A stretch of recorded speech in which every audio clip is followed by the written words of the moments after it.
But so just in a nutshell, like what are your 2 or 3 or one main takeaways and or your husband's that would have been better for you as parents and for your son as kids?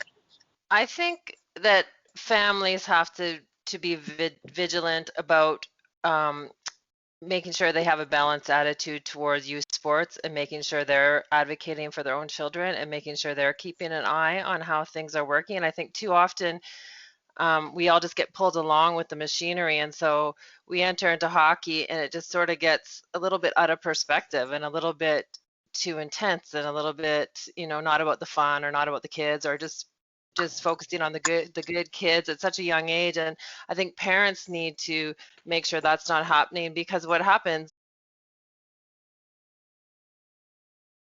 in a small town, the parents who are the most intense and the most convinced their kids are going to the NHL at age 6, they're the ones who grab the reins, and so they're doing all the work. They're doing the raffle tables, they're washing the jerseys, they're booking the ice time, and then you feel like, oh, I can't really complain because they're doing everything. I think everybody needs to get more involved, including the parents with a more moderate attitude, and I think that would keep things in check. Like Wally said, I think people are there with good intentions and they start with good intentions, and we just have to keep checking in with each other. Is this about fun? Are the kids getting a multi-sport introduction to sports?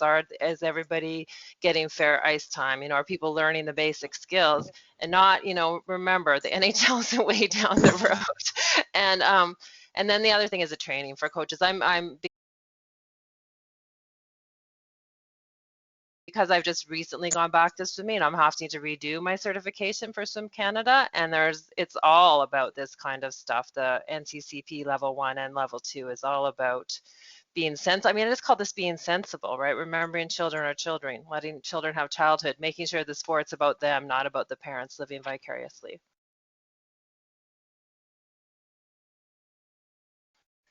So yeah, be vigilant at the family level and not let someone else run away with it and just get pulled along. I think too many people get pulled along into the craziness. Parental instruction as much as coaching instruction, and I guess Yeah. I mean we kind of know that. I guess how do we crack that nut? Short of demanding all parents attend sort of a informational session about fairness,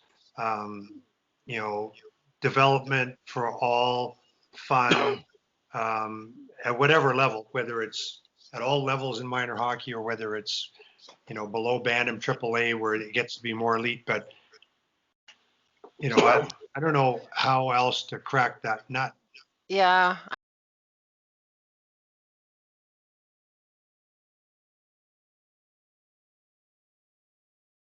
I'm writing a series of articles for Active for Life. If you just Google Active for Life, Angie Abdou, you'll come up with a page. But it's just I'm interviewing Olympians, and then every month I do an Olympian, and then I pull out parenting lessons. And so far the ones published have been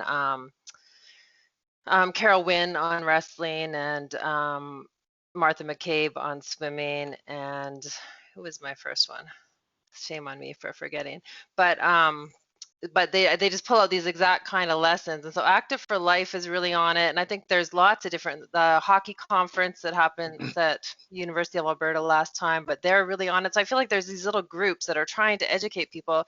The problem is, does the average hockey parent sitting in the stands, are they reading the Active for Life articles or reading the academic articles or reading the kinds of things you guys are talking about? Probably not. So how, like you say, how do we filter that down other than making mandatory education programs, which might just be laughed at, or pamphlets? I guess you just keep putting the message out there and hope that eventually enough people catch on that that's the mass, right? Like just keep, what did Richard Monet, who's the head of Active for Life, he talked about that the vocal minorities running the show. He said most people want this for their kids. They want a healthy sport environment. They want multi-sport. They want to, not put pressure on until much later.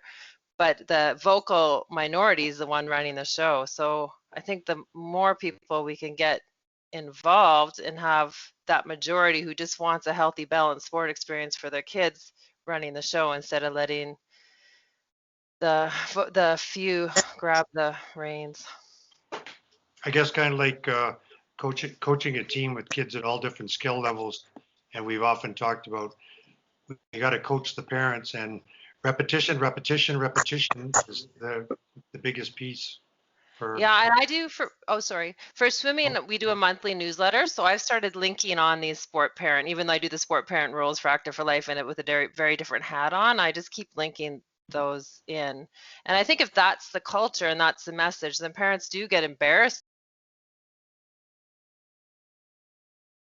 General message is let's all be sane and balanced and have fun and treat children like children. The ones who are getting to get too caught up, they get a bit, they get held in check just by the general culture. So I just keep putting the message out there however I can.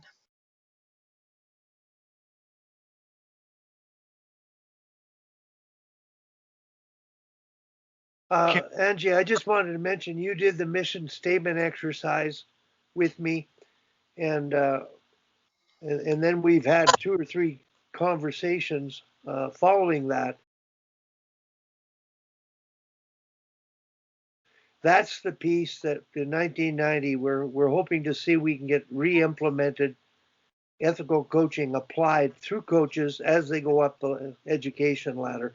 I really think that's the only way you're going to make a lasting impact over time.